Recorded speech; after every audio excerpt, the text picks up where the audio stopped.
Hej, du har et møbel, som trænger til at få lidt olie.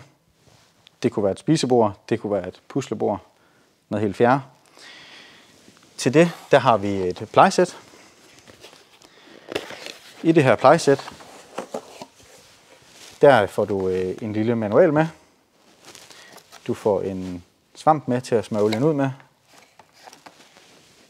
Du får en sæbe og en olie og noget papir til at tørre af med. Til at starte med, så anbefaler vi, inden man giver det olie, at give det en tur med den her sæbe, så man er sikker på, at man får renset bordet helt i bund. Almindelig rengøring, der bruger vi en opvadklud med vand. Men nu starter vi med at give det lidt sæbe. Det er ikke en, der skal særlig meget på af. Den er rigtig god til, nu er det et spisebord, vi står ved. Har man spildt et eller andet, der man er i tvivl om, man kan få af, eller bare sidder rigtig godt fast. Så tager vi sæben og en klud, og så tørrer vi egentlig bare af. Det tager alle de her genstridige pletter, og så renser det rigtig godt i dybden. Når man har gjort det, så går man tilbage til sin opvadklud. Så nu vil jeg ikke gå til den del, men så vil jeg gå ud og skylle den her. Lige tørre over en ekstra gang, så jeg er sikker på, at jeg får tørret alt sæben af. Og så skal det have lov at stå lige at tørre, og så er det klar til at få olie. For at komme lidt på forkant, så tager jeg den anden del, som allerede er tør og vasket. Og så skal vi have givet det lidt olie. Helt basalt så tager vi og hælder lidt olie på. Der behøver ikke komme så meget på. Man kan ret tydeligt se, om man har ikke fået nok på, så skal bordet nok fortælle det. Simpelthen, du kan se det, når du får noget lys ind på. Når du smører det ud, så kan du lidt køre i de retninger, du vil. Du kan køre i cirkler. Det vigtige er ikke, at du trykker hårdt, men bare kører det ud på bordet. Så skal det nok suge. Har du nogle vertikale flader, altså en side på et puslebord for at holde os til det, så vil jeg selvfølgelig hælde lidt olie på svampen og tørre det ud. Nu har bordet fået olie. Så skal det have lov til at stå i 10-15 minutter, hvor det får lov at suge alt det olie, den skal bruge. For at fremskynde processen lidt, så siger vi, at de 5-10 minutter er gået, og så skal vi have tørret bordet af.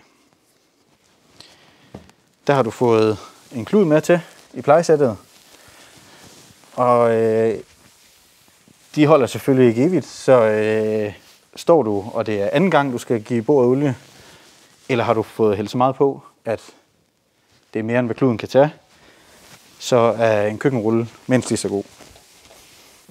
Her er det vigtigt, at vi får tørret alt olien af, og vi bliver ved med at tørre.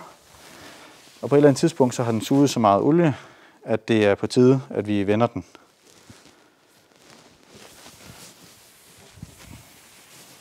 Og så er det egentlig bare at blive ved med at tørre, indtil der ikke kommer mere olie af på kluden. Og jo tættere vi kommer på at have tørret olien af, jo vigtigere er det, at vi tørrer i ovnens retning, så vi ikke trækker små streger. Måden vi kan se, om vi har fået tørret al olien af, det er ved at kigge på vores papir. Nu kan man se, at der ikke sidder mere olie på papiret, så betyder det, at vi har fået tørret al olien af.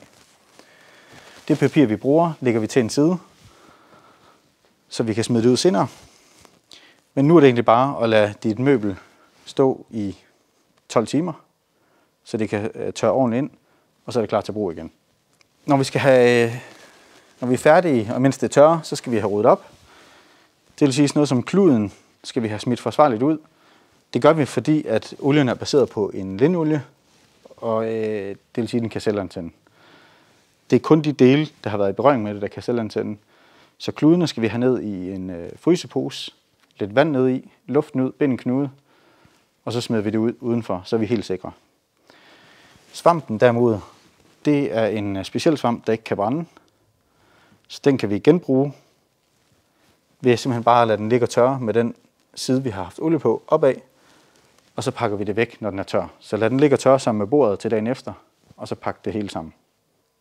Vi anbefaler, at du giver dit møbel olie en gang i kvartalet. Du kan ikke komme til at give det for mange gange, så er du i tvivl. Så hellere give det en gang for meget end for lidt.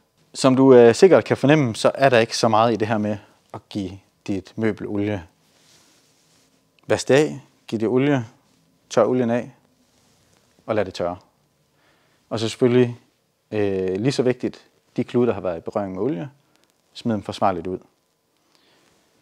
Står du alligevel og er lidt i tvivl om, hvad gør jeg med min møbel i forhold til olie, så kan du altid ringe og skrive til os.